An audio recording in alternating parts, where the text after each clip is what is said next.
The Gita Reading Society, the music was absolutely bliss. It was not only soothing to the ears, but it was soothing to the soul as well. And I could feel the audience were all seated, they were just listening. And at a point of time, it feels like the music should go on and on and on. I myself feel being like a disciple of Lord Jagannath. Jai Lord Jagannath. May I now call Dr. Sambit Patra to please come forward and enlighten us on the Jagannath Sanskriti. Dr. Sambit Patra, sir, please.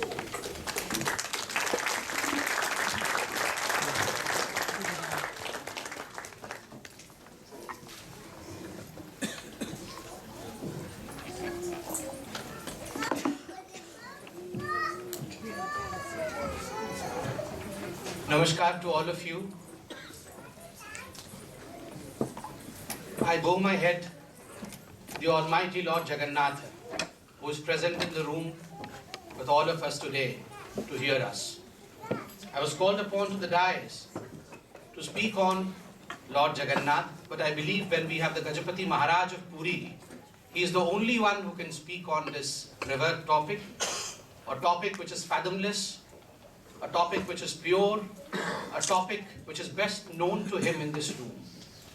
But since I have been invited by the Singapore Society of Oriya Brothers and Sisters, I thank you for having invited me, and I should put forth my views in front of you. Really, as the compare put it, the Gita Reciting Society, the way they recited the bhajan of Lord Jagannatha was absolutely enchanting. My pranam to them. Jagannatha Swami Nayana Pathagami Bhavatumi. O beloved Lord Jagannatha, such be my life that my vision should only visualize you. This is what every Oriya, this is what every Jagannatha Bhakta wishes, visualizes and urges for. Jagannatha Swami Nayana Pathagami Bhavatume, in the path of my vision, the only object that I see should be you. But if you go into the depth of Vedic knowledge, at the end of the day we realize that attainment is one in which the one who sees, the medium through which he sees, and the object which he visualizes, when these three become one, that is the place of attainment. The one who visualizes, जो देखता है, जो दृष्टि से देखता है, देखने की प्रक्रिया, the path through which, the medium through which one visualizes, and the object which one visualizes, जिसको देखता है, जब ये तीन एक हो जाते हैं, तब ब्रह्म मिल जाता है. When these three together come, this is where the attainment is. Then one does not say Jagannatha Swami Nayana Pathagami Bhavatume, because then he is Shivoham. Then he realizes, I am the one. I am the Kasturi for which the Mriga, the deer, was running here and there. One or two things about Lord Jagannatha from a politician like me. I'm an ordinary, mundane politician who knows nothing more than any one of you knows about Lord Jagannatha. And I believe this is the ornament of a disciple. The ornament of a disciple is, he should be in love with his beloved without knowing much about him or her. We should be in love, and we are in love with Jagannatha, knowing about him. That's the beauty of love over here. Krishna, the form of Jagannatha, is the Adbhut form. The philosophy of Krishna, I'm awestruck by the philosophy of Krishna. The one person who has always held me in awe is Krishna. Such is the personality of Krishna. Krishna, what does this word Krishna mean? Antim Akarshana iti Krishna. क्या अर्थ है कृष्ण शब्द का? अंतिम आकर्षण इति Krishna, the one which if attained nothing else is desired of this universe is Krishna. वो आकर्षण जिसको पाने के पश्चात और कुछ पाने की तमन्ना शेष ना हो, वो कृष्ण है. That is what is the beauty of Krishna. If you attain Krishna, he is the finality. He is the ultimate. Nothing remains to attain once he is attained. And what is he? This is what I'm going to talk about for 5 or 7 minutes that I'm going to deliver. I never prepare my speeches. So when I was coming here, I was thinking, what do I speak of? Then I thought, well, I have been invited to Singapore by my fellow citizens. I have been invited to Singapore to interact with you. So let me begin with you. What is the ultimate ichha? What is the ultimate aim? You left your motherland, you came to Singapore for what? I left my country to come today over here for what? To deliver a lecture. You came to earn a living. Is it as simple as that? It's not as simple as that. Ichha eka ditya nasti. Desire is only one, there are no two desires. And the only one desire is happiness. Sukha hi ichha, dvitya ichha nasti. Sukha hi ichha. Only one desire that exists in this whole universe, in this mundane world, is a desire of happiness. We all want to be happy. That's why we are where we are.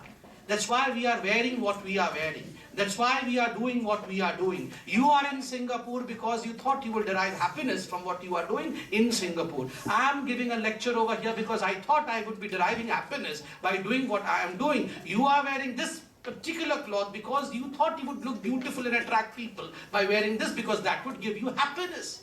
So everything that we are doing, that we have done as yet, is only because of the fact that sukha hi ichha, sudutya ichha nasti, bliss and happiness are the only desire, there is no second desire. And I firmly believe that this dictation of the mundane earth to move, with ichha as the goal, with desire of happiness as the goal, with sukha as the goal, does not hold true only to the animate beings, to the human beings, to the living beings. It holds good even for the inanimate objects, to the non-living beings as well. For example, if you drop a stone from the top of the hill, if you drop a stone from the top of a mountain, the stone will attain a position which is best suited in accordance to the law of gravity. गुरुत्वाकर्षण के हिसाब से जो सबसे सुखदाई position हो, पत्थर वहीं आके रुकेगा. The stone will stop where it would be most comfortable to the stone as per the rules of nature, where it is gravity in this case. So naturally everything and anything in this universe attains itself, moves accordingly, only because it wants to attain bliss. So bliss is the only requirement, happiness is the only requirement for which we are here, for which we are running, for which we are designed to be. What is happiness? If we knew what was happiness, then we would cease to exist. But since we are discovering the legacy of Jagannatha, about which the Maharaj will deliver, a small tidbits from what I see about Krishna, how he defined happiness, how he led a life king size, how he sent a message. By small things, happiness can be derived. Madhurashtakam, there is a great composition for Krishna by the name of Madhurashtakam. That's the personality of Krishna. Adharang madhurang nayanang madhurang chalitang madhurang hashitang madhurang madhuradipate rakhilang madhurang. Nayanang madhuram. Krishna ki aankhein kaisi hai? How is the eye of Krishna? How are the eyes of Krishna? Madhura, beautiful. Eyes are not beautiful by mascara, eyes are not beautiful by their counter. Eyes are beautiful by their depth.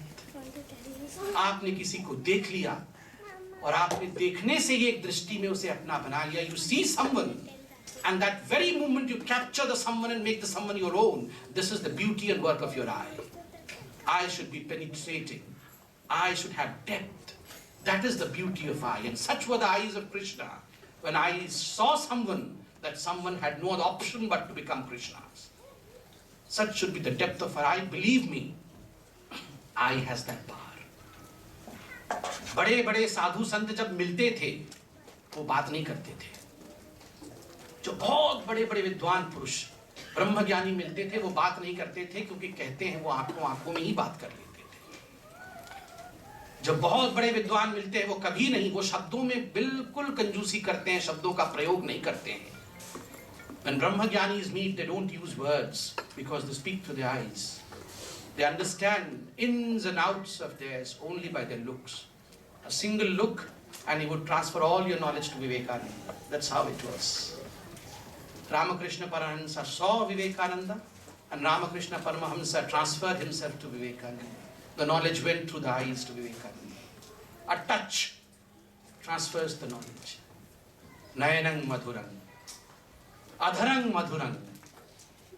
Oat, lips, they are beautiful. How are Krishna's lips? They are beautiful. And what is the beauty of a lip? The beauty of a lip is a quiver, a smile. Nothing in this world is more beautiful than a smile. Nothing. Vismaya yoga. This is what Shiva told Parvati. कि इस दुनिया में विस्मय होना, to attain विस्मय, to be surprised, to be awestruck is yoga. जब आप बहुत विस्मय हो जाते हैं, उसी समय योगा हो जाता है. And in this ordinary mundane world, there are 3 occasions in which people go into awe, into self-glory, and quiver in their lips appear automatically.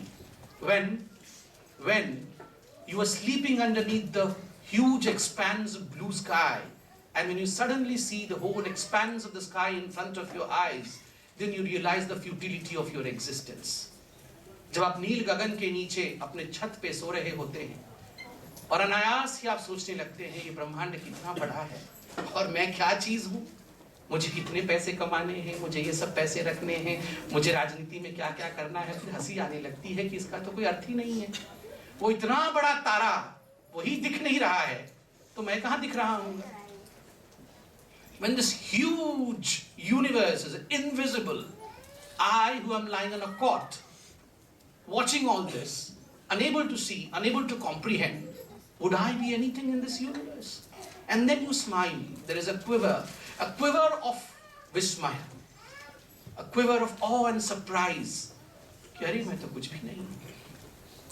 And when, this is the first instance when there is a quiver, and when you attain Krishnahood in a very small way. The second is when you hold a small child to you, however unattached you may be to the world, however disregard you may hold for the world, but you hold a small innocent child in your hands and the smile of the child will make you smile. The small child, the child may be a beggar's child, the child may be the king's child, but child is a child. The innocence of a child reflects on your face by making you smile. And this is the second one, when the quiver appears on your face. And third is, it is said that whenever one sees oneself in the mirror, there is a small quiver. जब आईने में हम अपने को ही देखते हैं, कितने भी हम सुंदर असुंदर हों, हम अपने आप को सुंदर ही मानते हैं और हम मुस्कुराते हैं. सभी सुंदर हैं, तभी तो सभी सुंदर हैं. असुंदर कुछ है ही नहीं, इसलिए हम मुस्कुराते हैं. ये मुस्कुराहट की क्षमता है. Adharang madhurang, nayanang madhurang, adharang madhurang. That was the personality of Krishna, depth of his looks. Chalitang madhurang, hasitang madhurang. When he walked, the walk used to be perplexing. The ones who saw him walking used to be perplexed. That should be the perfection of a personality. Anything and everything that you do should have a tinge of madhurta in it. When you walk, when you sit, when you talk, when you eat, you should have the beauty of spirituality glowing through you. Madhuradipati, Madhuradipati. He is a Madhuradipati. He is the Adipati of all Madhurta. And every move of his is Madhur. That's what Krishna was. His Krishna Varna, that is, he is said to be black, he is said to be dark, but in most of the paintings he is seen to be blue in color, bluish tinge. Shiva is blue, Krishna is blue, Rama is blue in all these paintings. Is it that they were born cyan-nosed? I don't believe they were born cyan-nosed. There is enough blood in them. But why do we depict them blue? Because blue is the representation of infinity. Sky is blue and the ocean is blue. Because that which cannot be contained, that which does not have boundaries, that which cannot be held within perimeters and boundaries are the ones which are blue. So the sky, which does not exist in such, which is just an illusion, which is just an expansion, is blue. The ocean, which is infinite, it is blue. Krishna and Shiva are blue, depicted blue, because such was their vision. Their vision was an expanse of infinity. Their vision could never be contained. They thought about the whole humanity. They thought about the whole planet, and they had attained what was unattainable, and that's the reason as to why they are blue.